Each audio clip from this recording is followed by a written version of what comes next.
Good evening. Good evening. Welcome to this History Night, sponsored by the Center Historical Museum. My name is Ed Brannsfor, and I'm one of the members of the board. And we're delighted to get a group together and talk about the center and its history. Tonight we have 5 folks. We're waiting for one, but we're not going to hold up the program. One more to come with. What we've tried to do is bring in people that are familiar with some of the recent history, not necessarily the pre-1900 history. And each person will be talking for something around 12 to 15 minutes. And we'll go through the group. And then at the end, we'll be inviting questions. So among those that are here, Don Taylor is to my left in the light gray, Eddie Barnhart next to me, and then Jen Wilson, and then finally Liz Cerveny. Thank you all for being up here and being presenters.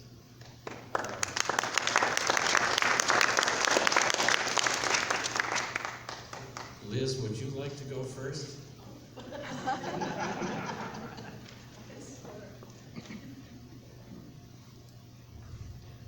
Well, it's great to see so many faces, a wide range of ages in the audience tonight. That's always really refreshing. And I thank you for even inviting me to this. I don't know when you get into historical that I can represent this too much without reading. But I'm here to talk about the Center, Lewis River Telephone Company history tonight, and a little bit about the Cerveny family as well. And hopefully they won't beat me up afterwards for anything that I may omit or say.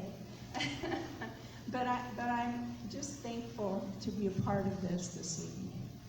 And a little bit of these excerpts I'm going to be reading to you are just kind of comical to me and always have been. But some of the documents that have come from Carl Landerholm's great historical information that's documented in the library, and conversations with different people over the years, as well as Margaret Call and Janice Philman, and a lot of different resources that pool this information. So it's great to have it in this family binder, and keep it close to our hearts and keep it in the family so they can share as well. But to start it off, it says September 13th, 1892. The center was for the first time in its existence connected to the rest of the world by wire. The telegraph was put in by Cape Horn Telephone Company. Then it transitions to May 25th, 1899. Reported from the center that the Highland Mill Company had had a telephone line put up to their mill, excuse me, you can see my eyes are getting bad. This line was built along their flume. And if you remember, the Highland Mill Company pretty much ran straight up from the park area up to Highland Hills. So some of the pictures you can actually go and see at the museum, so please go and enjoy all of that history that's available to you. February 1907, the recently formed Le Center and View Telephone Company filed articles of incorporation with the county auditor.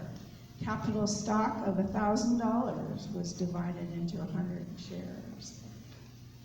March of 1908, the Le Center and View Telephone Company extended its line to Dayton Mill on Cedar Creek, about 4 miles west of Amboy.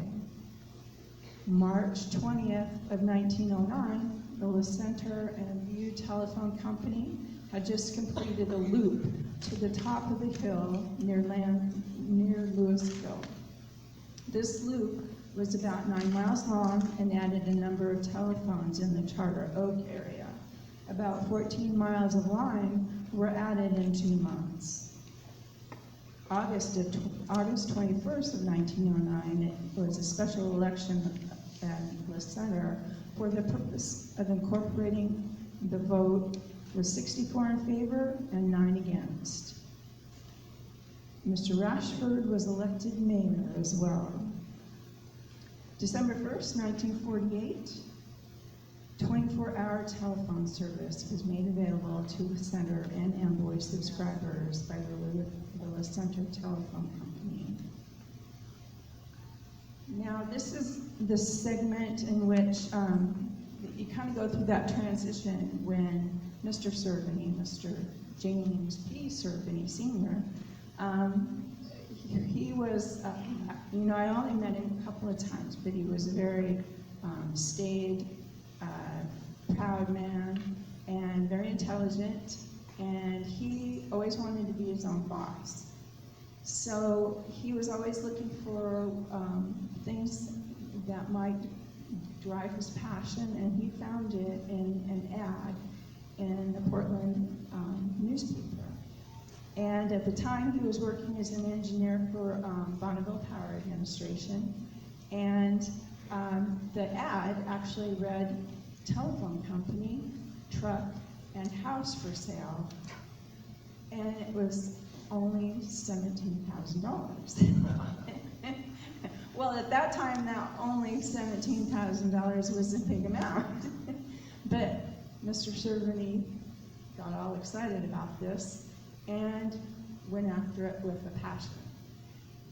So the family, once all the papers were signed, and I have the original documentation and bill of sale in the binder if you want to look at it afterwards, was packed up and moved from Portland to the center, which soon became their home. The switchboard, which still is in the family, was installed in one of the bedrooms, and Susan, the daughter, lived or had her bedroom upstairs, and my husband, Jay, had a cot in the hall. He continues to complain about that. Mrs. Cerveny, Mrs. Constance Cerveny, was pretty much kind of a combination of office manager and do-it-all.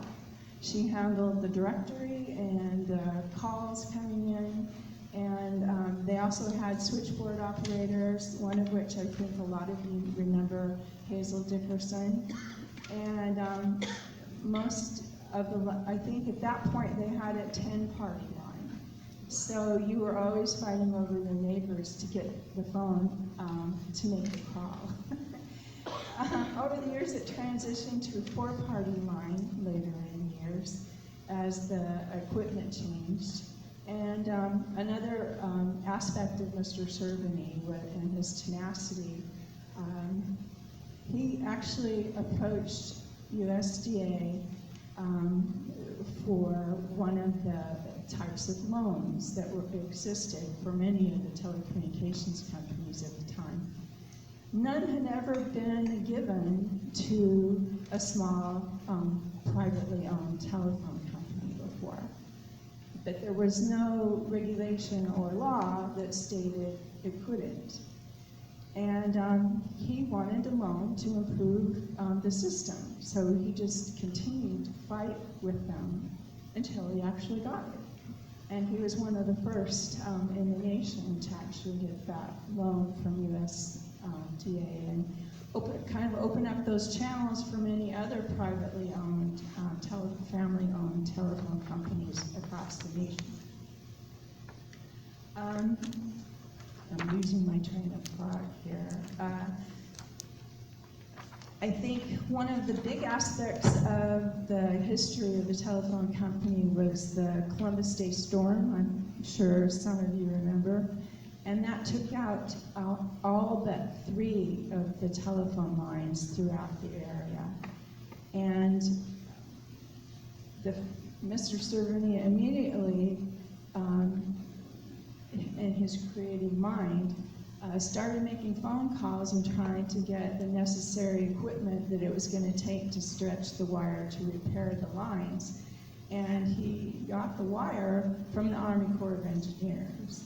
And that came by train, so obviously it took some time. to get here, and it was unloaded, and by hand, they restretched all of those lines.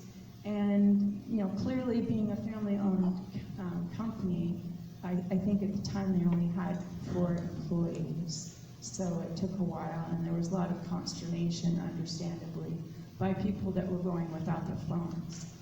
But they still got it accomplished, which, you know, looking back today, when you compare it to how lines are stretched and the telephone systems are in existence, you know, now we don't even think about it with cell phones. But back then, that was a major feat because, you know, you had to do everything with what today we think of as very archaic equipment and a lot of hard manual labor.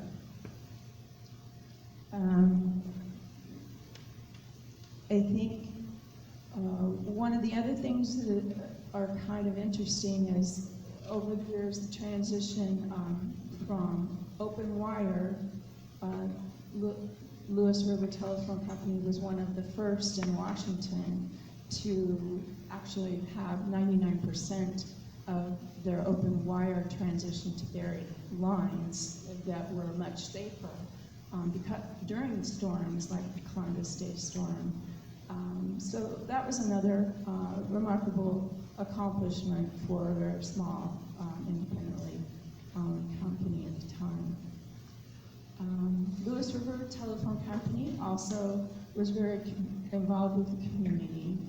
They worked very hard to help get the Wheel Club developed and improved because that was the main hub for the community for many of the activities that took place throughout the year, especially during the Our Days events and other things as well that took place. I guess that kind of encapsulates everything. I probably ran over my time.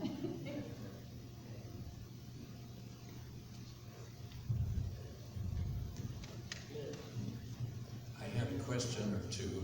I remember our telephone ring from the game. Do you? Too short to come on. When it was still the party lines, huh? Yeah, sure. Well, I remember in a similar fashion at the home I live in, or the farm, the typical old one telephone machine that we have in the museum with a separate earpiece and a mouthpiece on the box, and it was quite always exciting when that thing rang, even if it wasn't for you. And my grandmother had a sister-in-law just up the road, Mrs. Mickelson, the Hahn place. And earlier it was Mickelson's. And Mrs. Mickelson always felt that my grandmother was too damn nosy and trying to listen to her conversations on the party line. So there was a bit of friction between the two relatives. When did the lines get buried by the Lewis River Company?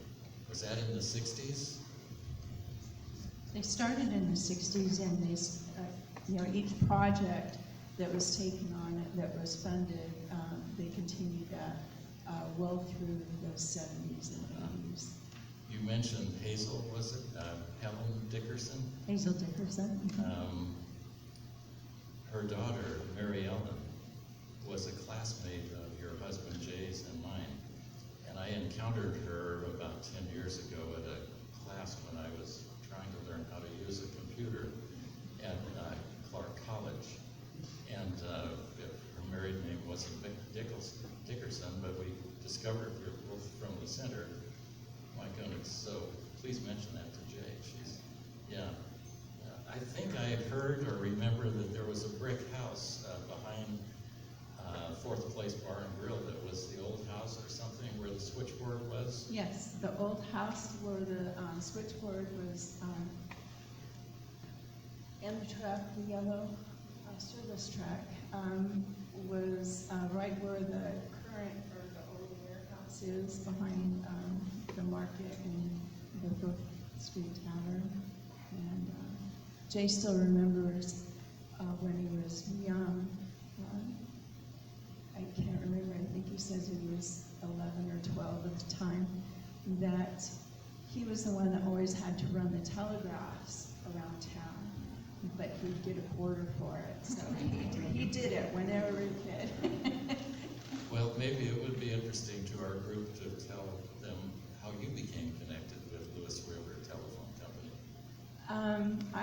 I married Jane in '92, and I came from the telecommunications background. I lived in Olympia and worked there for 17 years. So I knew Jay through the Washington Independent Telephone Association. And the last position I held was the Public Information Director for the Utilities and Transportation Commission. So I worked for the commissioners there, and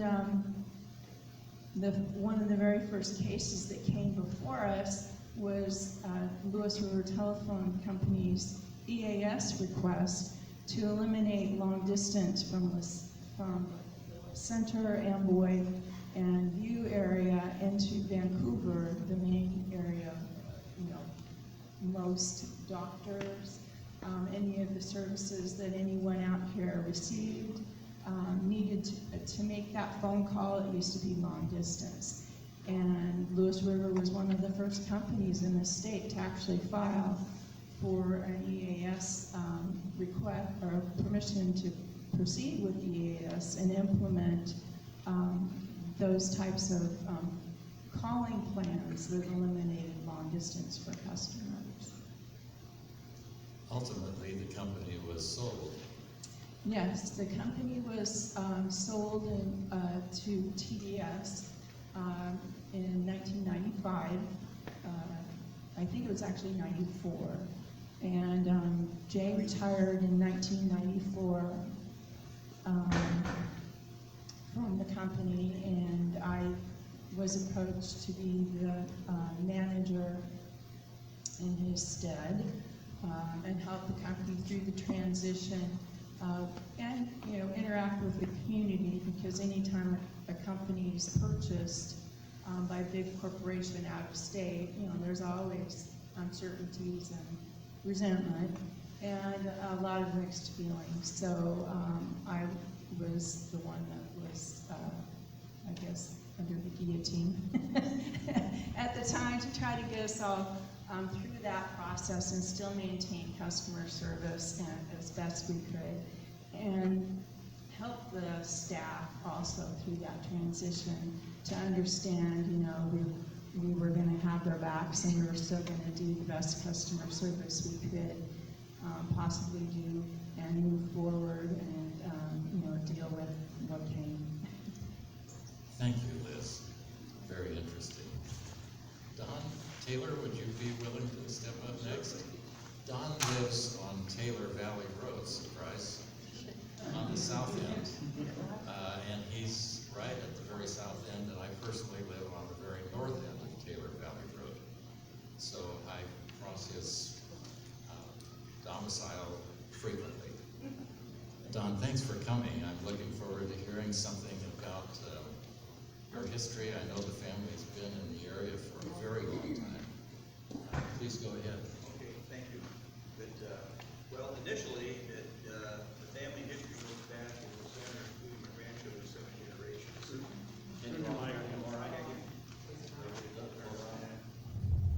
There. Okay. Is it working now? Yep. Okay. Well, the history of the Taylor family goes back into the center area, including the rancho of 7 generations. That though the first 2 generations were Bernardsdales, and they homesteaded in the area, and I'll just be real brief on the pre-1900 stuff. But they had a 160-acre homestead land grant that they received in 1871, and the original homestead is literally just right across the street here from my place, which Ed mentioned is right on the southern end of Taylor Valley Road at 39th Street. And anyway, it was a quarter of a mile wide and 160 acres, so a quarter mile wide and a mile long was the road. And then through the course of time, and I was going to count them up, but I haven't, but I think there's still 8 of us left out there. east side and the west side of the road. They're all descendants. The original, my granddad passed away years ago, 1969. My grandmother a few years after that. She was a Nicholson, and her mother was Bernardsdale, and then my great grandmother's father, great granddad Bernardsdale, was the one that homesteaded the area. So my granddad Taylor, he came, well, it's always a mystery. It's either Iowa or Missouri. It depends on which year, because his dad came back and forth across the border quite often. So it just all depends which year he left, whether he came from Missouri or Iowa. But he was, a friend of his was coming to Oregon to homestead in the early 1900s, or not homestead, rather farm in the Willamette Valley. And so they had made arrangement they were going to meet in Portland on a specific day. And so my granddad shows up that day and that time and waited around, and his buddy didn't show up. That was kind of back in the days before cell phones or any way to get a hold of anybody. So he hung around Portland for 2 or 3 days, and then somebody says, well, they're hiring in the logging camps out in La Center. So he came out this way and went to work at a logging microphone. Oh, there we go. And and it just happened that my grandmother was a cook in that logging camp. And so that's how they met. And so as near as we can tell, we don't know exactly when Grandpa Taylor arrived, other than he did show up on the 1910 census as being a resident of Clark County in the center. He and Grandma were married in 1914, and then they purchased what was the homestead from my grandmother's parents, Frank Nicholson and Ava Nicholson, and they were, and Mary Ava was Theodore McNarsdale's daughter. So anyway, that's kind of how it would all come to be. And then when my dad and uncle came home from the Second World War, my uncle bought the property just on the south side of the original homestead, which run from 339 out to the stop sign there, where Taylor Valley Road, where Northeast 60th Avenue intersects Lockwood Creek Road. And so he milked cows there up until probably I'm going to say it must have been the early 70s, probably, thereabouts. And then my granddad raised beef cattle and done a little bit of, a lot of hay between the three families. And then my dad bought the property across the road where I live now. I bought that property from him in 1991, wasn't it? Yeah. So anyway, as Ed mentioned, so we're kind of on both sides of the road up there. What's now Taylor Valley Road, that used to be County Road 43, which junction off of County Road 42, which was Lockwood Creek Road now. Well, through all of this, my uncle had 2 sons and a daughter, and then my dad had 2 sons and a daughter, and then my grandparents had 3 sons. Well, Angus, as I mentioned earlier, that had the dairy, and then my dad worked out of the home, and so we still done hay and had cattle, but we always got the luxury of looking after the long-haul truck driver, so we didn't see him a lot through the week. Well, he and my uncle built the barn that's on the place now in the early 1960s, and I can remember what a treat that was when they finally got electricity and water out to the barn. Because prior to that, if water had to go to the barn, it was a 5-gallon bucket in each hand from the house to make the trek to the barn, and to do the chores at night, feed the cows and so forth. You made sure you wanted to get that done before dark. And in the wintertime, that was kind of tough because the bus didn't drop us off until 20 minutes after 4 when we got home. So you had about a 20 or 30 minute window there right around Christmas to get out there and get it done unless you had a flashlight with you. But they were fun times. As was mentioned earlier, the Columbus Day Storm of 1960. We remember that very well because out where we was at, we was without power for a week, and I have no idea how long we didn't have telephone. I only remember that Dad had to drive to, I think it was over to Duluth in order to get to a phone because he had to get his dispatch for when he left on his trips. And so he wasn't able to get that phone, so he had to drive out and get that. But anyway, that was a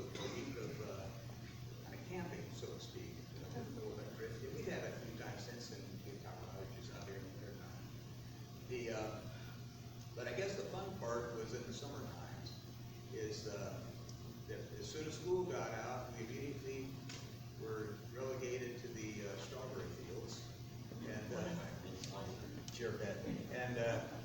And I think that was more to get us out of the house than it was to earn any money for anything. Yeah, but then strawberries typically went right into hay. And so in the younger years, we were small, that when I say small, probably in the 9, 10, 11-year-old range, our job was dragging the bales into rows, so the big kids, which we always wanted to be, they got to throw it on the wagon and they got to stack it.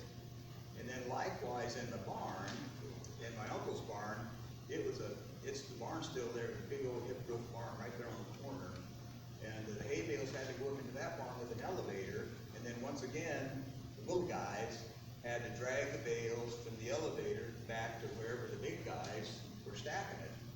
And that looked to me like a lot more fun too, because they only got to work as soon as the bale got there. Well, but then it wasn't all too many years, but the little guy became a big guy, and so then we got to do the hay throwing and all those other things along with that. But as it worked out that my uncle put lots of hay in his farm, he was milking 32 cows, and so he had to have enough hay pretty much to run him all through the year if he wasn't on pasture. And then my granddad run about 30, 35 head of cattle up on his place, but they were all beef cows. And so through the winter time, my brother and I on Saturday morning, we got on our bikes, rode up the road, and at his barn, we had to shovel the barn out. And that took us about 3 hours usually. And then likewise, through the summertime, once again, putting the hay up in there.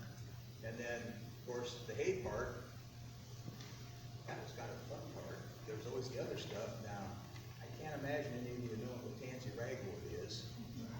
But oh yeah, so that's the delegation we got was going out and pulling the tansy. Dad never let us spray. That he saved that for himself. That was the fun part. Looked to me like that a lot better deal. Just sitting on the tractor with a sprayer, driving around, and squirting water all over, squirting spray all over. No, we had to get the hinders parts. We couldn't get through the tractor and had to pull it and either put salt where you pull the plants loose from the ground, or some, I don't remember what the white powder was called, but anyway, that was another weed killer as well. And then again, there was the fence building because of the cows. We run probably a dozen head of cows on the place, and the fences were always in disrepair. It seemed like they was out on a pretty regular basis.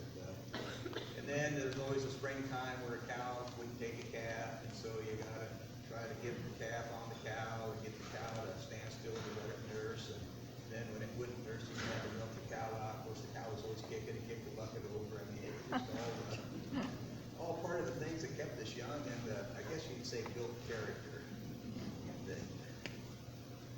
Well, now we moved the clock ahead a few years, and as I mentioned, we bought the home place in 1991. And well, since then, my son one of my sons has built a home on the property on the end of it. And so now we're getting to shift some of those opportunities over to my grandchildren. Oldest in that group is 15 now, and 13 or 14, and so anyway, they're just right. Doesn't get any better than that. And so they know all about what green mud is, and they know all about what it is to drag hay bales and put it up in the summertime, and to likewise what it takes to feed it in the wintertime, and all those things. And good, bad, or indifferent, starting tomorrow, we're right in prime time calving season. So then that's of course. Now the good news is Ed is smarter than I am, because he usually has his calves arrive in January. So the good news is when he gets to be this time of year, I mean, he's home free, and he gets to, all he's got to do is just watch him grow until he hauls in the market in the fall. Yeah. But anyway, that I, like my dad, wasn't a full-time farmer. That when I worked in Portland, and then we done our farming, on the evenings and on the weekends. Versus my granddad and my Uncle Angus, who ran the dairy. That I mean, that was a full-time occupation for them. And years earlier, when Grandpa was still, I'll say, of a younger working age, that he done a lot of logging, and they had berries, they raised their own place. My grandmother always had a huge vegetable garden, and likewise a very large flower garden. She did a lot of flowers, and that belonged to the garden club here in the center, and was involved with that on a regular basis. She was also involved in the American Legion Auxiliary. Her only brother Angus was killed in World War I, just literally days before the end of the war. And anyway, and on the monument that's over in the cemetery, that he is one of the center soldiers who lost their lives in that conflict. So it's always a somber experience, I guess, is to walk through the cemetery up there and just to see the names of those individuals that I know that are my ancestors that have been in this area for years and years. And it's a delight to me to be able to pass that legacy on to my children and grandchildren. My dad graduated from the center in 1942. Myself in 1969, and I'd have to get on to the day when our whole boys graduated, but we started when pressure's on. 99 was the first. Pardon me? 97, and then and now with our grandchildren attending the center schools, we're a few years out. But we're, I guess you could say, well grounded in the community, and it's just a great place to be. Don, you were telling me you were quite a fisherman as a youngster. Maybe you can tell where the fish are. Oh, yeah, well,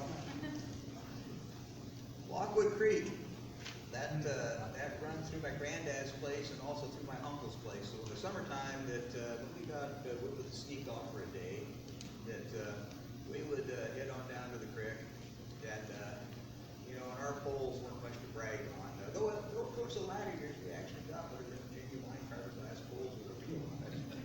Before that, it was kind of a stick with a piece of fish line or a piece of line, but anyway, there was a lot of trout in the creek there. In fact, I'm gonna digress a little bit. Off of Lockwood Creek, and I don't know. Do you know what the name of the creek is that used to run up into your place there, Rod? No, I don't remember.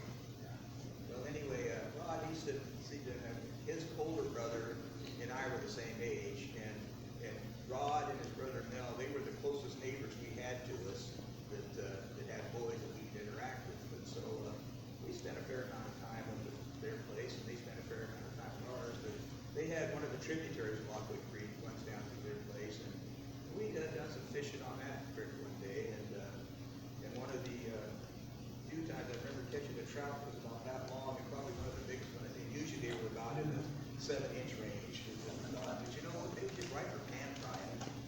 But anyway, that and crawdads, that was another good thing to get a chunk of bacon and put on a string and look at the old poles that they're out there on, so make the crawdads up and get a bucket full of them, bring them home, cook them up, and have fun. Did you see any salmon coming upstream and having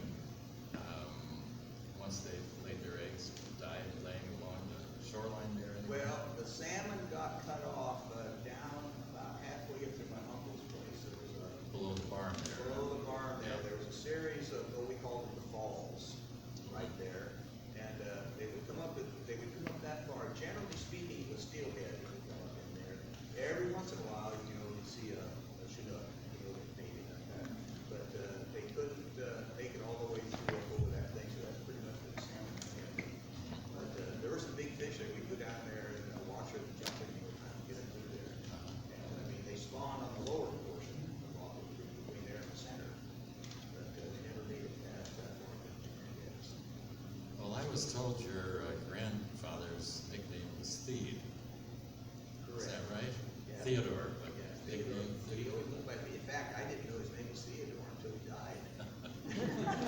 And I read his the little card, they give you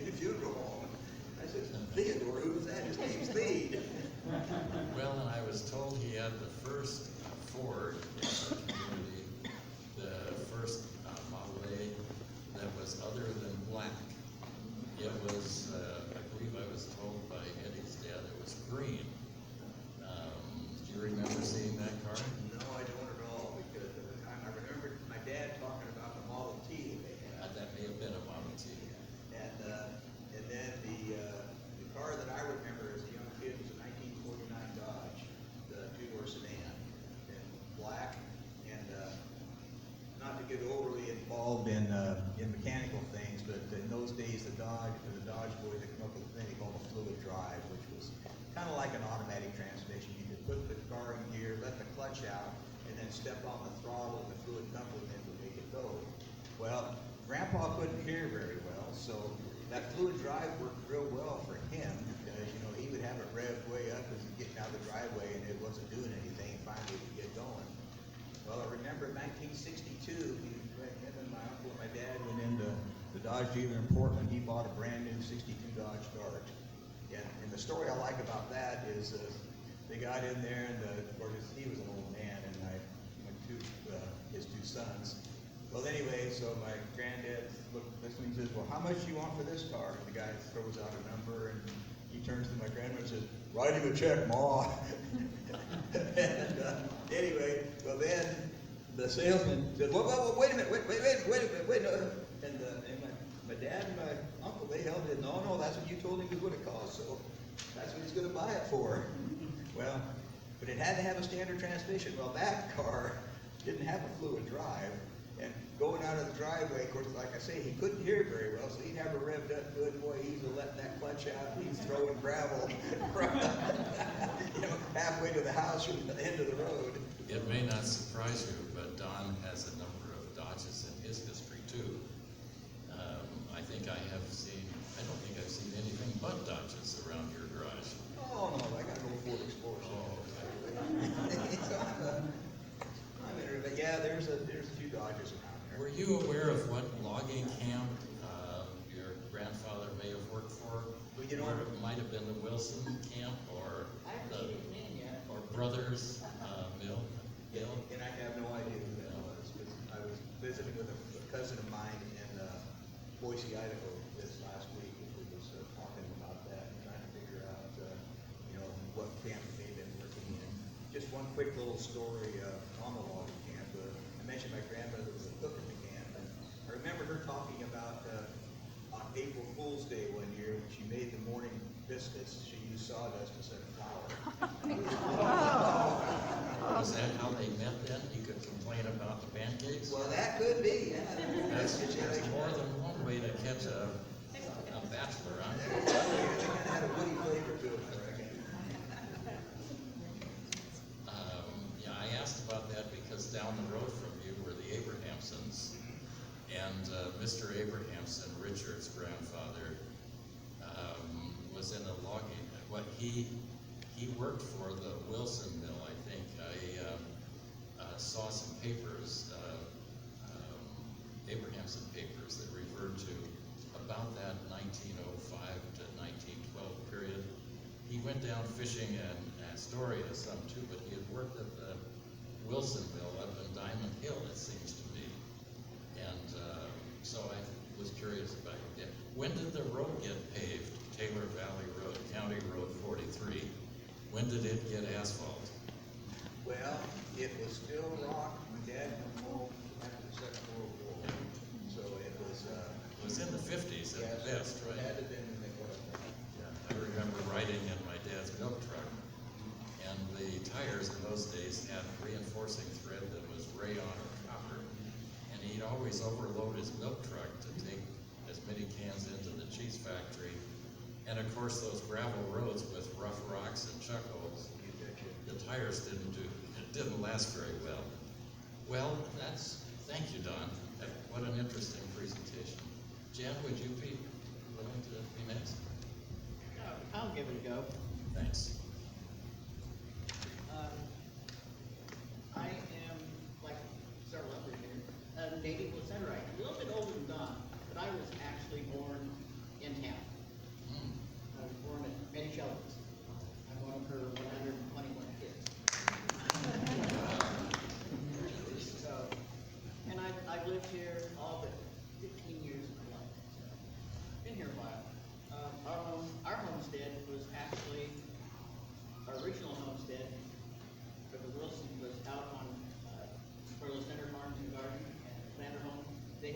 168 is out there. I live at the end of Johnston Avenue now. We need to change those signs. The signs on John Storm, it's spelled wrong.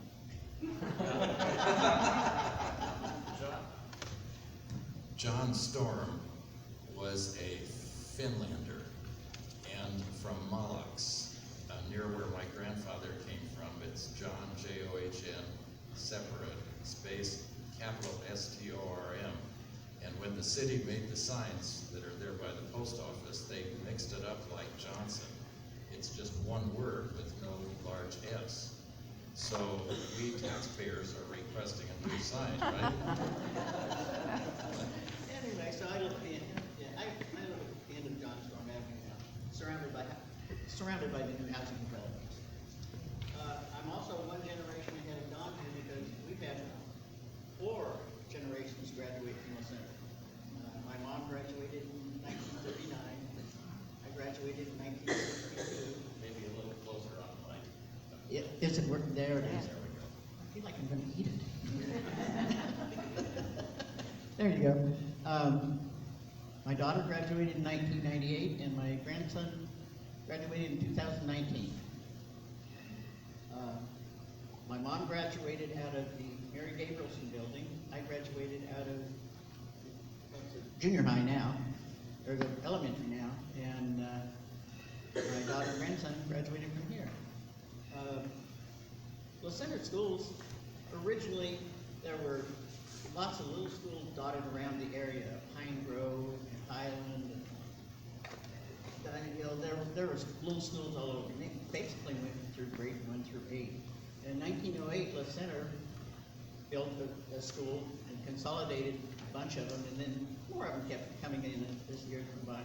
But they never had a graduating class until 1922. It consisted of 2 people. And I'm not sure why between 1908 and 1922 they didn't complete high school. Maybe they didn't have the education to do that. And a lot of people didn't graduate high school in those days. Let's see, is that your brother or your father? Jim Wilson. Jim Wilson was my cousin.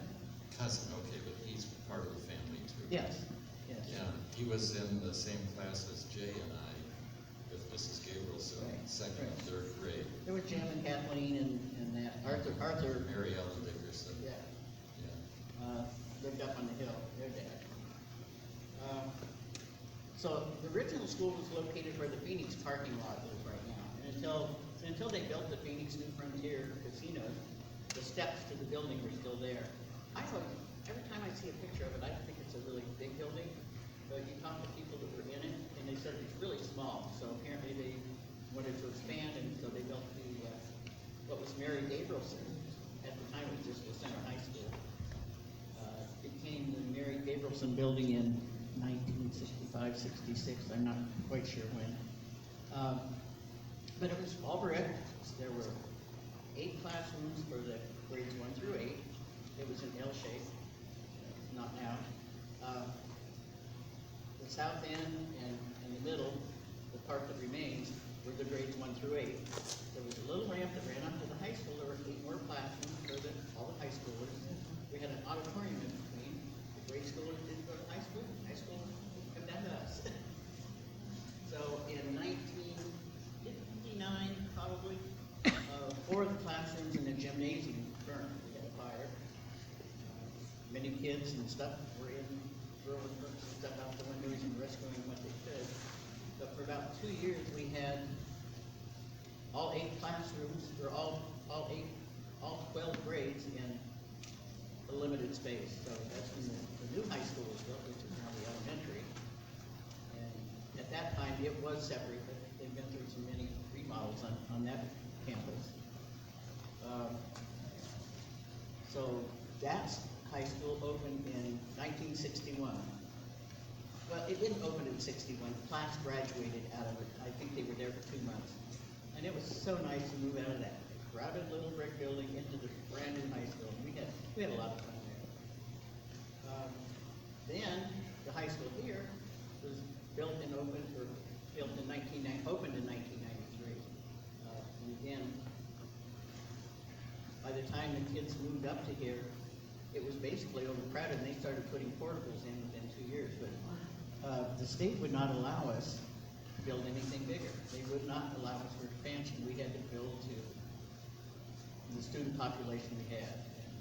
And I remember quite a few fights we had with them because, hey, we're a growing community, we need more space. Nope, that's all you get. So you do with what you do. It's kind of nice to have the junior high out there now. Let's see. Now, some of the fun things that we used to do. Some tales have been told, some haven't. And in no particular order. One of the things I remember, we didn't have a new high school yet, so in the Mary Gabrielson building where the high school sits and some of the portables sit, the elementary now, was all an open field. And one of the students thought for Halloween it would be a great thing to set off a stick of dynamite. Just, let's make something go boom. Didn't realize how powerful the dynamite was. There were quite a few classrooms without windows. I don't think you want to do that today. Probably really in serious trouble. They just removed it from being student body president. And I do believe he was suspended for a while. So, let's see, what else did we do? Oh, and at one time, I'm kind of like this.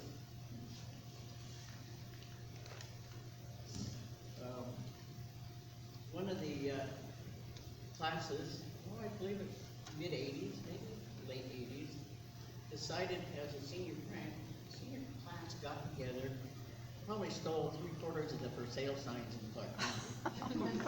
I put them all to high school. The high school is for sale. So that was pretty innocent, other than those signs probably belonged to somebody. And I know early on they had some music and stuff, but when I was going to school, they had no music department. In 1958, they hired Dale Beacock, and I think that's a very familiar name around this country, to be our music director. And he did a really wonderful job. Everybody loved him. Made sure that we all knew what band was, all knew what choir was, because he was a band and choir director. Had a lot of successful students graduate from his musical. Did you try one of the instruments, a trumpet or Me? flute? I played clarinet, saxophone in the jazz band, sang in the choir. Clarinet, that was mine. We had to partake. But he was a lot of fun, but he was strict too. I remember, and several of you know Dick Call. Dick Call played the trombone.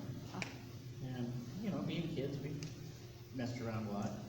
And whatever he did, Dale didn't like. And he launched his baton at him.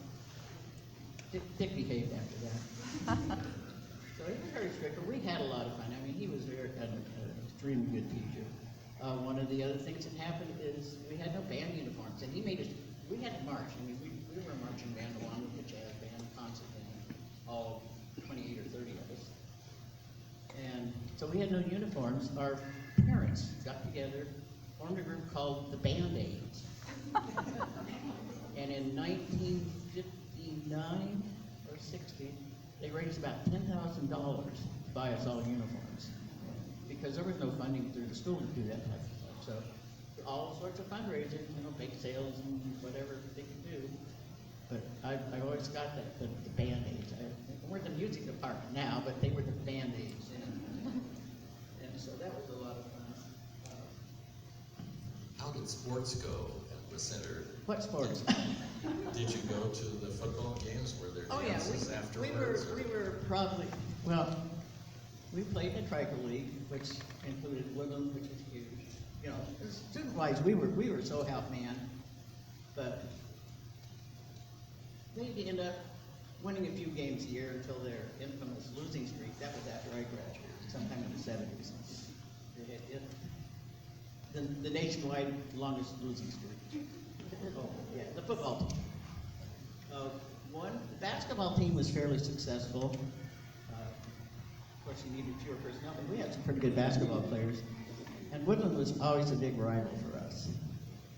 And one day, we had the gymnasium and play shed that sits, it would have been south of where the elementary, Mary Gabrielson's, where the brick building is. They came over and wrote some graffiti on our territory. Well, the kids had a basketball game. The next couple of days later, they kind of annihilated Woodland, so it was good payback for them. So, they did that. The other thing that we used to do, shouldn't have done, they had a boiler room, where they heated the buildings. That was a favorite area where kids would sneak off and go smoke. Now they just leave campus, and we couldn't leave campus in those days, but I wasn't a smoker, but we all knew what was going on in that room. At one point, I was still in school then. One of our teachers, Mr. Patton, who's been rather infamous around here, he was our nudist. He was, but not at school. Nobody ever knew about it till later, till after you graduated or were out of the area. He had a little tiny, I don't even remember what kind of car. I didn't say. It was a tiny car. That car ended up in the hallway of the high school. So they had to take the doors off, the partition out, pick the car up, pack it in, and put the doors back on. And I don't know who did it. Nobody ever fessed up to it, but it did happen. One of the other things we used to do, well, they take them on senior trips now, but we used to have a senior sneak. I'm not sure when those ended. Did you guys go on a senior sneak? Yeah, you just skipped a day, and you had chaperones. We had chaperones. We always ended up at the beach, but they knew where we were.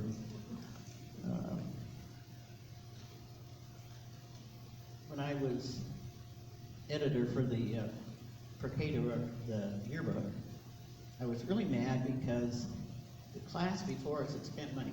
They left us with no money for that book. We are the only class of 62 that has a spiral-bound Cato. Anyway, we would spend multiple times. There were 3 or 4 of us. We'd go into Portland, Vancouver, spend all day, excused, selling ads. Well, geez, we were not successful a lot of days, but we got to go back. They said, come back. We spent a lot of time out of school, but we had a good time. There were about 4 of us running around those. I've always been proud of the center schools. They put out a lot of good students, very successful students.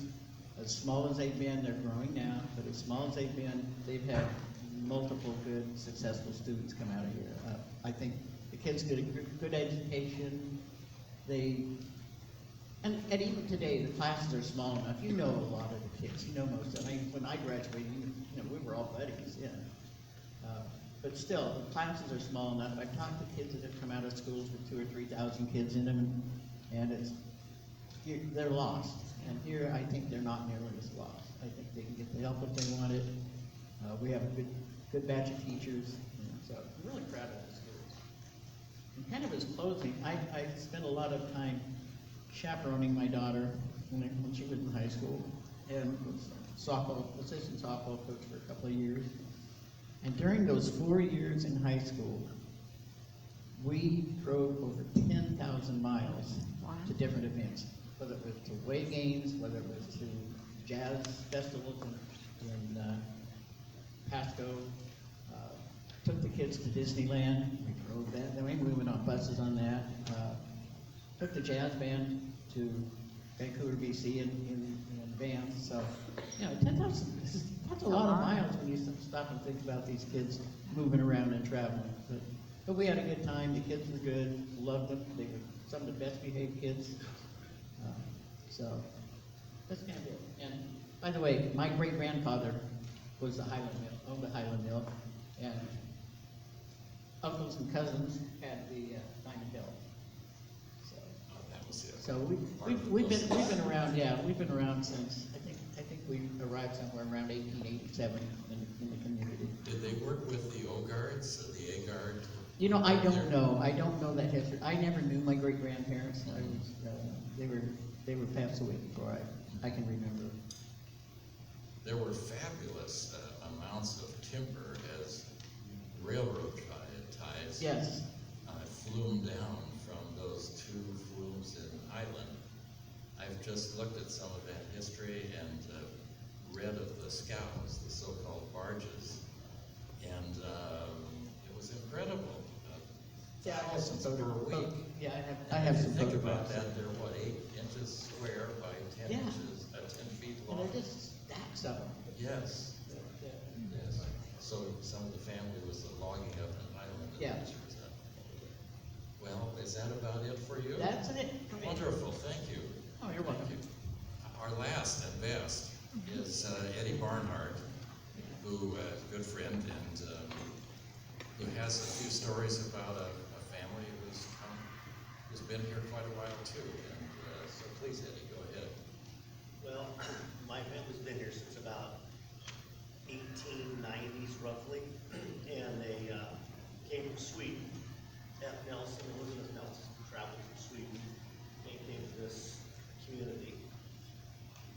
They started a farm up in the Eastwood Center here by Lockwood Hill. They bought about 100 acres and had 3 kids, for 3 girls and a boy. If you know where that big red barn is on Lockwood Creek Road up on the hill, that's the old Nelson place. They raised plums, they had prune dryers up there, raised cattle, had sheep and apples, and they bring their products down to steamboats in the center and sell them. And then my other family, the Barnhart family, they came from St. Paul, and they ended up in Linden, Washington. And that family had a bunch of hardware stores, I think 6 of them I was told, and a hotel in Seattle. And my great-grandfather wanted to come to the center, built a big mansion. The little house that is still there at the farm today, a small house, they were gonna knock it down and build a big mansion. My great-grandmother put a lean-to on it for a temporary house, which she didn't like the way it was built. It's still there today with all the 2 wiring. It was put back probably in the 20s and 30s. The original barn is still there. That's 1890s roughly. There's a machine shed there, chicken coop. Dairy cattle there, raised chickens, have orchards. They have 2 boys and a girl on that farm there. The cattle, they took across the river, Grandpa did, across the swamps down there, other side of the river, and raised it in the summertime. My great-grandfather bought that farm somewhere back around 1900s. He was also in the candy business for his family in Florida. And he was tied to the Mars family. A little bit doing candy business up in Seattle, and I don't know what level that was. Also, my great-grandmother, also her cousin somehow was tied to Warren Burger, Supreme Court Justice. Which got interesting. I got boxes of letters, if you can read them, it's all a quill. You spend days going through all that information. This area across the river that Eddie just referred to as part of the Barnhart place is just where the bridge is. If you're parked on the bridge, just look to your left downstream, and that was private land over there, Barnhart land, a pasture or swamp. In the summer it was cow grazing, and in the winter my grandpa went and shot ducks. So, but on the Nelson side, they had 3 girls and a boy, and all the girls married and had kids. The son, he stayed on the farm and helped the family, helped all his sisters through life. He went and fought in World War I with the Army Corps of Engineers, came back, lived his whole life on the farm. If you go to the cemetery today, he's probably the oldest person there. He lived to be 109. He died in 2000. So it's kind of interesting with ages up there. People of all of our relatives. The Spencer family, the Spencer Tavern, Coastal Tavern. That was my aunt's husband's family's tavern. We had 2 taverns or 3 taverns in the town. Do you suppose that Oscar, the 109-year-old, he He never got married, did He he? never got married. That may be a part of it. He never married, just like he, had a pretty good life. My dad bought cattle, the first cattle that I got involved in, from Oscar. Yeah. Here. And then on my dad's side, with the two boys and the daughter, Uncle Don was the oldest, and, he, went up to Nelson Farm and worked a lot. And as years went by, he graduated, worked for United Airlines, and worked there till World War II. And, should have asked him more questions about his life, but there was a swimming hole down the river also. And I asked him about that swimming hole, and it's kind of in the Fifth Street down in that area. And he's supposed to go down there in the summer, a carload would go down to dinner in Limon. My grandpa had a box down there, he put money in. And, there was a dock down there, a slide, a rope swing, and a diving board, and picnic tables. And I haven't found any pictures of the swimming hole, the only thing I found was some pictures of everybody's swimsuits all lined up together. But that's the only picture I found of that particular item. One of the things Eddie was expanding about here was, you go into the river's course today in the summer when you might want to swim, and it's very shallow and rather narrow. But in the old days, they were bringing in paddle wheelers and turning them around and loading barges. How did they do it? But apparently there was dredging of the river's course at that time, sufficiently deep for these boats, but also for a swimming hole. And the river's taking the channel back too, though, it's all rebroken slowly, but. Well, up until the sixties, the Portland Yacht Club used to come park at the bridge. Yep, they came to the dock, our farm, Yeah, I had left their garbage. and I know. We have tales about them too. But I had actually water skied from Los Center Bottoms, in July, to Columbia.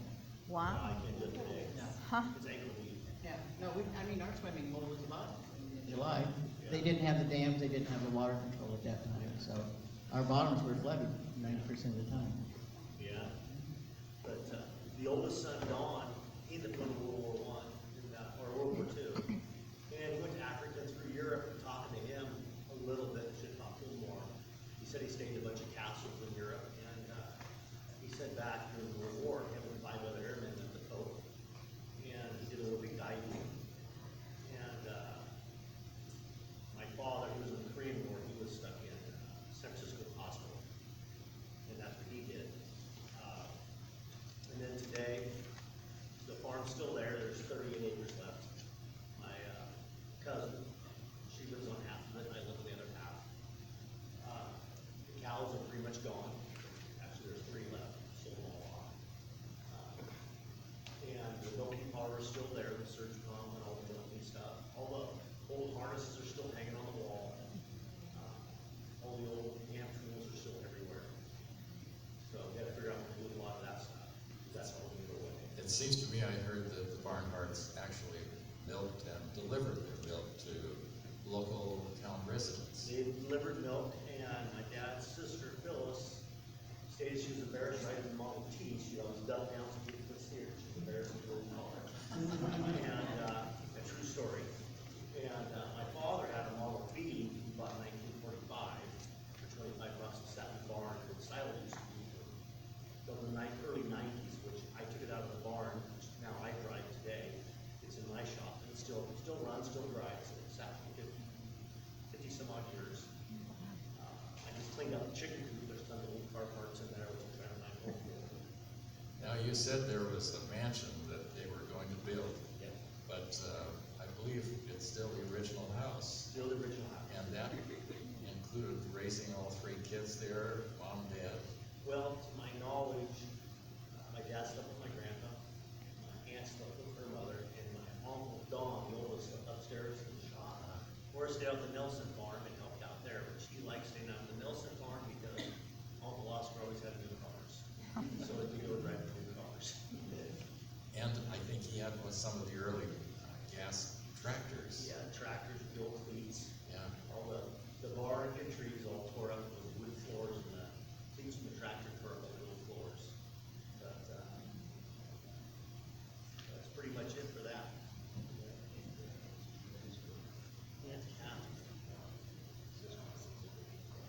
That's Christine. Christine was very nice. They always had chocolate up there and beautiful rose gardens. Beautiful view of the Coast Range. Yeah. Nice place. Yeah, Eddie mentioned the prune orchards. These were not necessarily for your own consumption.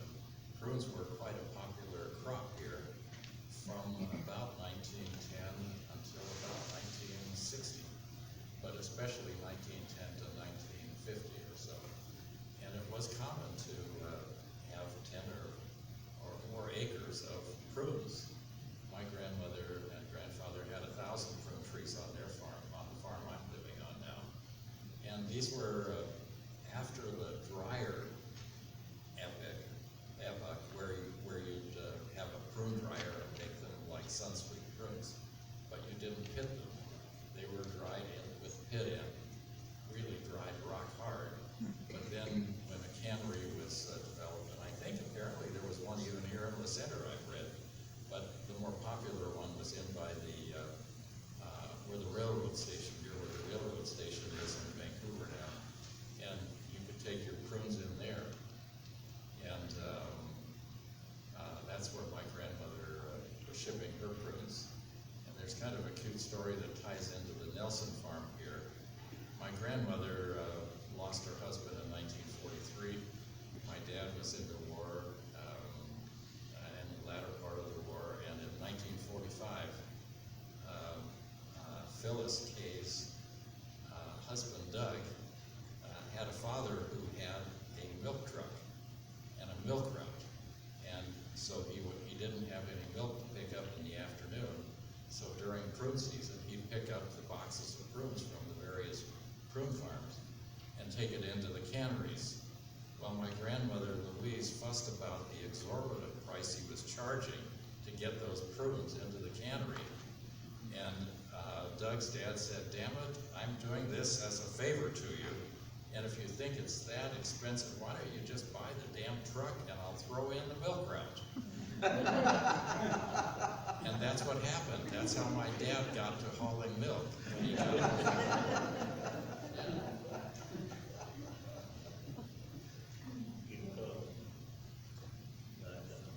That's pretty much it for my family. Well, there's still a little something left to the farm, you say, huh? To the Barnhart farm. Yeah, but yeah, I was going to say, but I get the impression that you're not going to be doing cattle and hay and that sort of thing. Selling everything off and just downsizing, and don't know what I'm gonna do. I think it's see what happens the next couple of years. The land's gonna be sold. My section will be. Been going through pictures. You look back at probably 1912 or around there. You can see there's not a single tree. My grandma's house looking down the river. There's nothing. It's all decked with logs. It's kind of funny to look today. This is old growth. Those trees are like 100 years old. There's not that old before, so it's kind of funny. I didn't go and put this up. Looking north out of the center, there's no trees, a couple houses. So it's kind of interesting to see the core of downtown. What you see. That's an interesting, I got a little segue there. The old name on the maps up toward where I live, midway toward Farter Lake, the area used to be called Mountain View. And I think that was because they had logged it off and the old growth was gone. And you could really see not only Mount St. Helens when it was a full mountain, but Adams as well. Now, you see, they changed the name some years ago to View. No longer any mountains. Yeah. Is that it pretty much? That's pretty much it. Thank you. Thank you. Thank you. Eddie, I have a little story to share with you. I'm not sure you're familiar with it, but when Jay wanted to build a house next to you, before he could do that, Phyllis had to have a meeting with him and actually review the plans. And she also had to meet me and approve.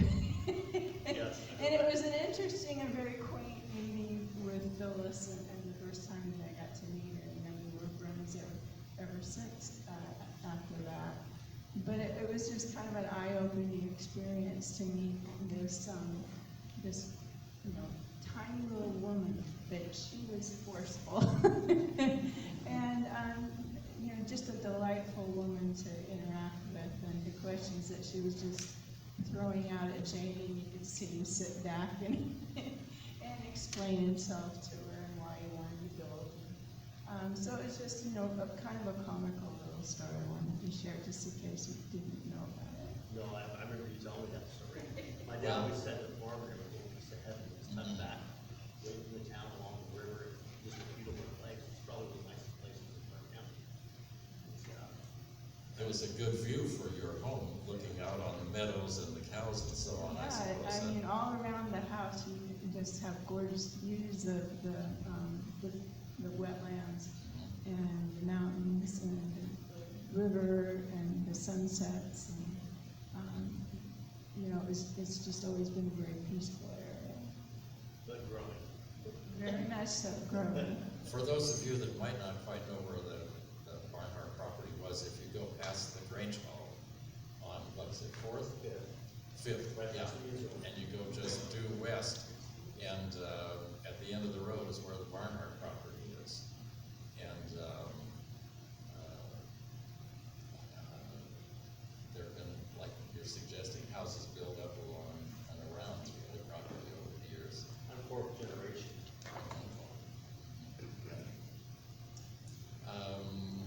All right, are there any questions? I have a few comments to make later, but any questions among the audience that you wanted to ask any of ours? I could ask one, on the homestead stories, how long did it take to clear the land for the pasture for the hay fields?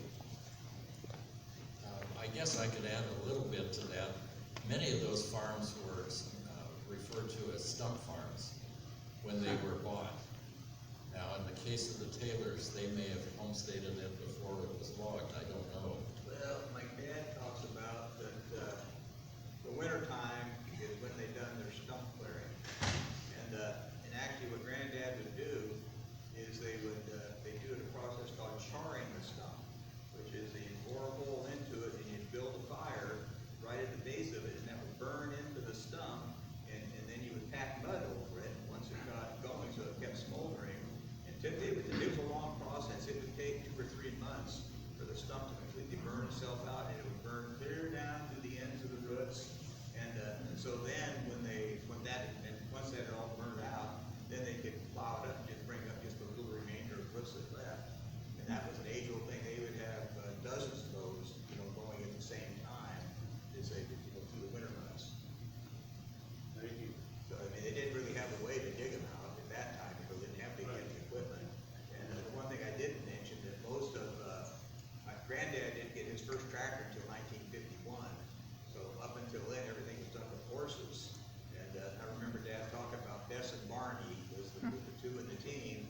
And Barney would always hold back a little bit and let Bess take the load up before he would start. And he talked about Dad, my granddad, be whipping him with a whip. Get going, Barney! And no, he was going to let Bess get it started before he leaned into it. Thank you. Yes, many of those farms did get cleared exactly the way it was described. There was also another device that was used to pull the stumps out. Eddie's dad had one, and in fact, Leo Beachy kind of restored it. But you basically had, you had a cast iron device that you could hitch a team of horses to with about a 30-foot pole. And then you would hitch one end to a big stump in the field, and then the other cable would be hitched to the stump you wanted to pull, the smaller stump. And you'd wind that cable then around this core, and it was down close to the ground so the horses could step over the cable. And so you'd pull the stumps out, but oftentimes it did take burning some of the roots, not necessarily at the core, but out at some of the root perimeters to loosen it up and pull the stuff out. Yeah, Eddie's got something. So we have the stump borer, which is gone now, it's at Amboy Museum. But you can look at the pictures of my farm, our farm, and all you see is stumps.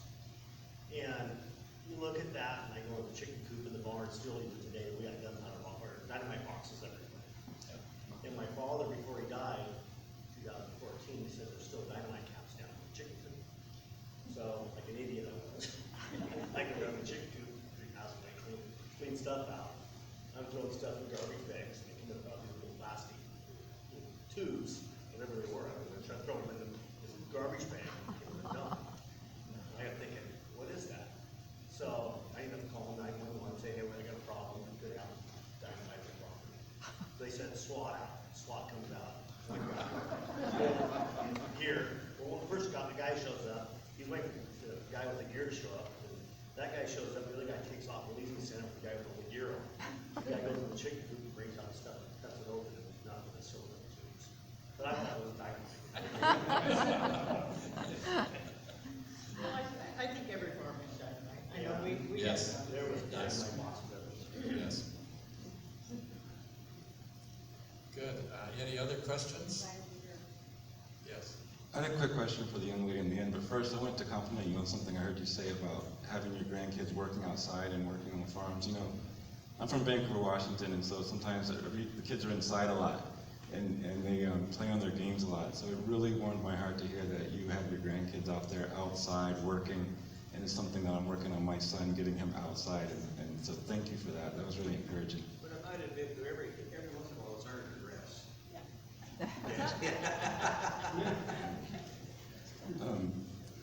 Basketball, I remember Ken Berger here, his story was, he had 1,000 points, was one of the first players to have 1,000 points in this area, and just finally got a ball here not too long ago in your case, so that was pretty cool.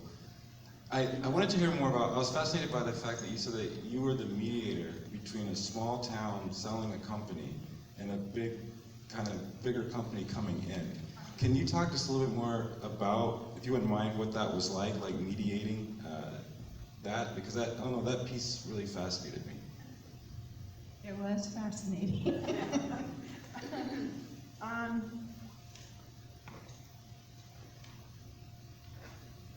When Jay and his partners decided to sell the company, they actually went out and visited with 3 other different corporations about, getting a sense of, out of those size, large size corporations, what would make the best fit for this community. And at the time, when you're talking about Quest and Century, now it's Century Tel, and the other one was Verizon out of Woodville, or Woodland, excuse me. And I think, seems like there might have been one other, but their interactions with the TDS, it was owned by a family, a Carlson family. And their interactions predominantly were with the family members. And that's where they got their comfort level, was in that dialogue. But at the time when Jay retired and I stepped in as manager, the biggest aspect, I think, was keeping the door open to the community and having them come in and be able to sit down, and have a heart-to-heart discussions with them. Because a lot of questions were, well, what's coming? What should we expect? What changes? And at that point, we didn't have high-speed internet. It was just an initial process of getting all of the services out that the community certainly needed. And working with TDS was challenging. They were going through a lot of internal change at every level. And just keeping them, I guess, focused on what the actual customers needed was my role. and carrying the message back to them in terms of as you travel and interact with the businesses, the small scale businesses, as well as the residents, and many of the people that were trying to work from their home. There were a lot of needs that the communities needed. We were serving from Ariel, Cougar, down into La Center, and into Amboy, and Yakult. So there were a lot of different areas that needed different things, and getting corporate to understand, when you made a promise, you needed to live up to it. That was the history of the company. And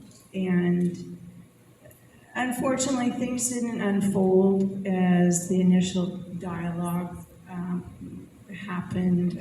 What promises were made between the Carlson family and Jay and his partners. And that happens in transitions, of course. But it was kind of broke your heart to see that change and the toll that it took on not only the staff, but the community as well.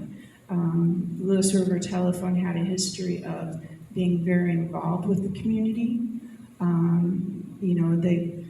They silently funded a lot of different things that went on within the community. They weren't a company that wanted attention per se.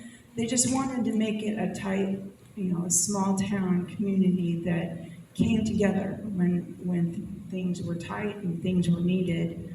They helped get the Center Community Scholarship Foundation off the ground and funded. And they served on a lot of different boards and organizations, and we're just kind of a real part of the community, and that's what made their company successful, is having that interaction and those tight-knit relationships between the community organizations, the school, and the different companies that existed. But it was a difficult transition. You're talking about a small-scale company, then a large-scale corporation moving in and wanting you. What made Lewis River interesting to the Carlson family was it was a very well-run organization, and they were expanding rapidly in terms of customer growth throughout the area, and a lot of potential because they also had security company, they had internet, and they had a television company, a cable company. So, there were a lot of different pieces to the company when it was sold, and over time, TDS, transitioned and changed a lot of those things. Does that kind of answer your question? I don't want to get into, laying blame, finger pointing, or saying anything. No, you answered perfectly. Thank you. It was a very difficult transition to try to manage, and not only was I manager for a number of years, then I transitioned to a market manager, and I traveled 7 states and tried to do the same thing in all of those small communities. And it got even more difficult because of my way of thinking. I came from a customer service background. And when you make a promise to a community or to a business, you need to honor that. And I finally left in 2012. And now I am the director of a food bank, and I love it. I found my passion. And I think that's what everybody needs to do as far as a career path is really do their best, live up to their ethics and integrity, and if the position doesn't fit, move on. Thank you. Thank you. Any other questions? Well, we had scheduled roughly 2 hours, I think, Sue. And if I see the clock right, it's 5 after 8, is that about right? I don't know if you all have enough patience to hear a story about a sick calf. I have a little story to tell you. Yes, please, it's a good one. Yeah. I didn't come to cattle racing naturally. I did it by helping my dad get started in the 70s, and I moved back to the Northwest in the battleground in 87. And after my dad died, then I started to raise some cattle up on the farm where I live now. Well, I didn't know much about it, quite frankly, other than writing a check to buy a cow. And many of those cows came from Oscar Nelson's herd, part of Eddie Barnhart's family. My dad always admired Black Angus cattle. So that was the start. Well, in 97, I was up to the farm and we had there was a cow. There were several cows, but there was one with a new calf, and the calf was 100 feet or 200 feet away from its mama. And I thought mothers are supposed to take care of their calves. And so I picked up the calf, whatever, 80, 90 pounds, and carried it over to what had to be the mother. She just turned around and started eating more grass and ignoring this calf. I stood there an hour or two and realized, I thought this cow wasn't interested in this calf and it was gonna die. So I took it home to my house in Battleground. And my wife, Angela, took it upon herself to start bottle feeding this calf. We went to the co-op and got the mix for calf manna and so on. And we didn't have a barn there, so we put it in the neighbor's barn right across the fence. And pretty soon that calf was on its feet, looking pretty good. And about 3 months later, it started having trouble getting up. Couldn't get up on its front legs. So we called the vet from Brush Prairie, and they said, well, it might be an infection. They gave us some boluses, some pills that you put down the calf's throat, sulfa pills. That didn't seem to do much good. So my wife went to the library, got a book on raising calves, and they suggested a navel ill, and that it could be an infected navel area where the umbilical cord is on the belly of the animal. So I started giving the calf shots, penicillin shots. They recommended penicillin, and at that time the co-op or the farm store had a locker where you could go buy bottles of penicillin and syringes for it. So that really brought this calf around. That calf was back on all fours, bouncing around. And after about 9 months or a year, we took the calf up to the farm instead of down at our neighbor's place. And the calf was born on the 4th of July. And our son, Mark, our second son, his middle name is Anders. And so we nicknamed the calf Andy. So Andy was up at the farm and he became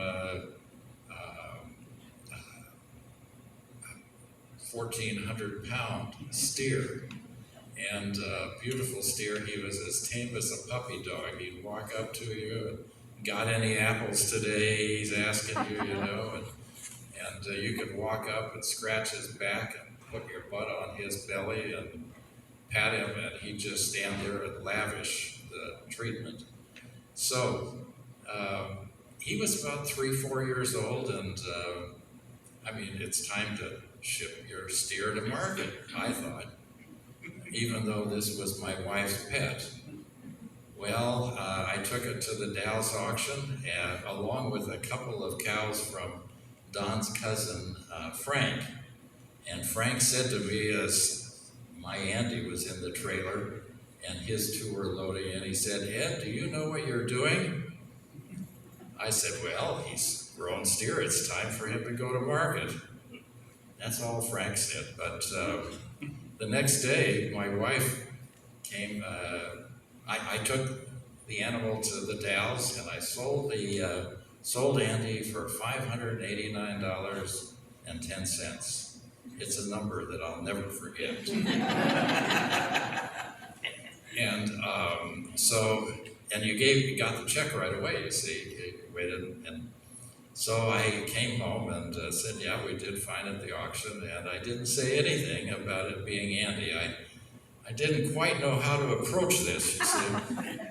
And so the next day, Angela said to me, you know, I saw Frank Taylor at the grocery store, and he acted like he was running away from me, which he was. And so I said, well, did he say anything to you?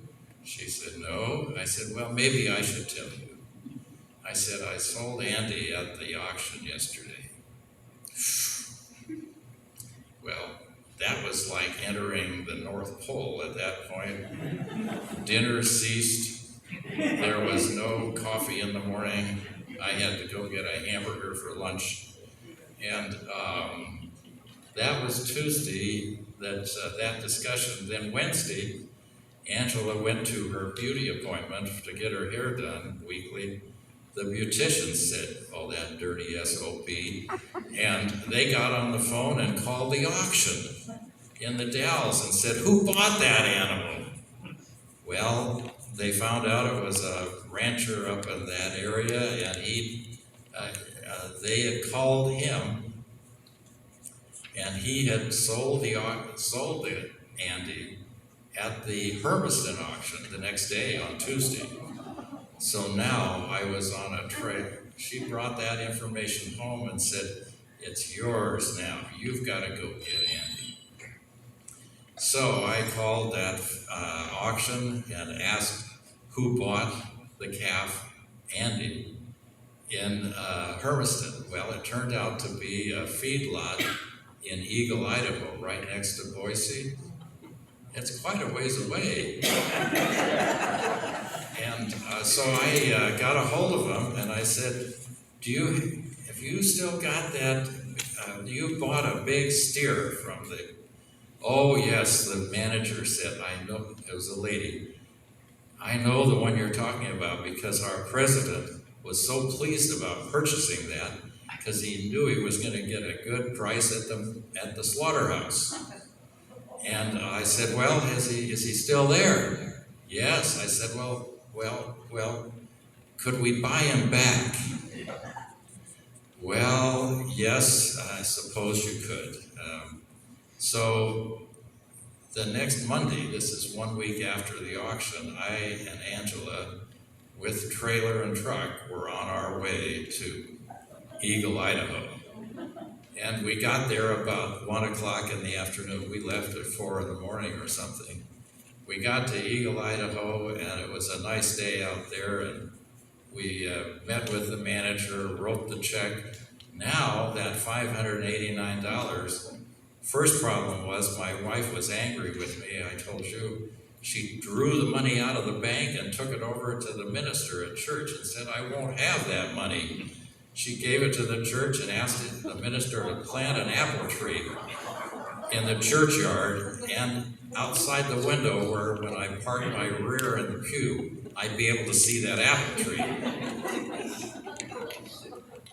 Well, so there was no money except to pay $750 to buy this $589.10 calf back.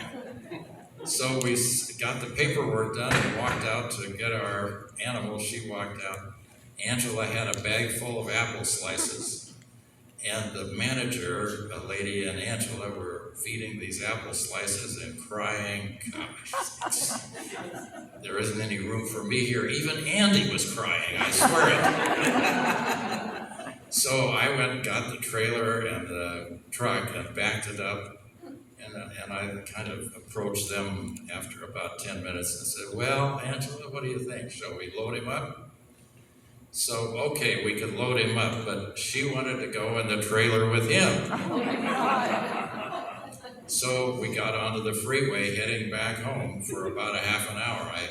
I stopped, pulled off at an exit, and I said, Angela, this isn't legal. You've got to come sit in the truck. Okay, so she moved up in the truck, and we drove home that night, got home at 2 in the morning, and pulled into the pasture and opened the door, and damned if all the cows weren't right there, mooing and fussing. Oh, Andy's back. So that was the end of getting him back home. So about 3 years later, Angela goes in to Marvin Case at the Reflector and tells him she was not finished with me, I think. So she told the story of what a dastardly situation this was, and what a rotten character I'd been. And so Marvin listened to her story, and then he called me and said, Ed, I'd at least like to hear your side of this too. So I went in and I said, well, it's pretty much true what she says. And so he wrote up quite an article about it. And then very quickly, AT&T cable station came out, one of their media news people, with the cameraman, came out to the farm, and they took pictures of and they made what turned out to be about a 3 or 4 minute special with us in the pasture with Andy, and Andy eating hay, and Angela telling her tale, and I had to be kind of quiet, you know. And so that went on. I thought, well, at least it's just a cable channel. There aren't many people on cable, so that maybe it'll fade away. But it turned out that this cable channel sold the story to Channel 6 Portland. So when I got to church on Sunday, it wasn't just a normal Sunday. They were all saying, what in the world did you do? So if you're ever interested in seeing this film, we have it at the museum. And that wasn't quite the end of it, because about a year later, Marvin Case called me. He was doing the printing for the Vancouver Symphony for their programs. And he called me and said, you might want to know that I've used a picture of Andy in the program. So that's all the alert there was. And so I said to Angela, what do you think about going to the symphony? We haven't had a chance to do this. So we went to the symphony, and as they were passing out the programs, I asked for a couple extras. And we sat down, we were early, and sat down, and I was thumbing through it. Son of a gun, on the back of the program is a picture of Andy. He had stuck his head in our pickup on the driver's window, and he'd taken a picture of Andy with his head in the window with the mirror of the pickup and all that there. And the title of it was Got Music, M-O-O-S-I-C, Got Music. So I thought, now how am I going to handle that with Angela? So I gave her a program and just kind of let things cook, you know. And then finally, after a few minutes, after looking at the list of the performance and whatnot, I said, have you looked at the back of the program? So she turned it over. And of course, she was ecstatic. This is my Andy. So she had to tell all the audience within earshot about this. So that's the end of the story. Andy lived to be just shy of 21 years old. He died on Easter Sunday. Angela had always said, we're going to have that minister over and have a proper Lutheran burial. And so we'd been to Highland Lutheran that morning, and I went out to feed. It was kind of a drizzly day. And Andy had been slowing down over the last 6 months, not the first of the hay as usual. So I went looking for him and found him dead. He was laying sideways, all four legs stuck out straight. And I thought, well, I've got to go tell her, which I did. And I said, I know you talked about it, having the pastor out, but it is Easter Sunday. He's probably kind of tired out from his services and all. And he was over at Elam Lutheran in Hawkinson by that time. So she said, no, she said, go ahead and bury him. So I got a hold of Leo Beachy, the neighbor who ran the backhoe very well. And we dug a hole, and Andy is resting at the farm. The end.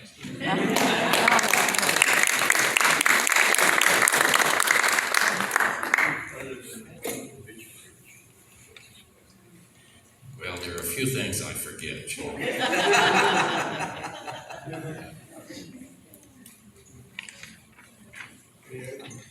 Well, thank you all for coming. Are there questions?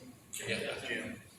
No, I don't have a question. I just wanted to make sure that this group knew that we really appreciate them sharing their life with us.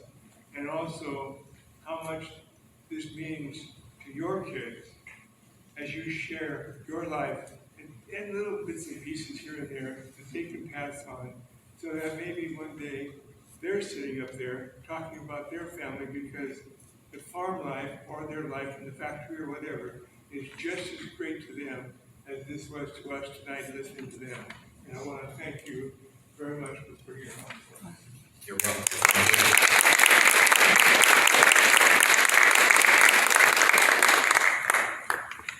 Well, any comment here from any of the group?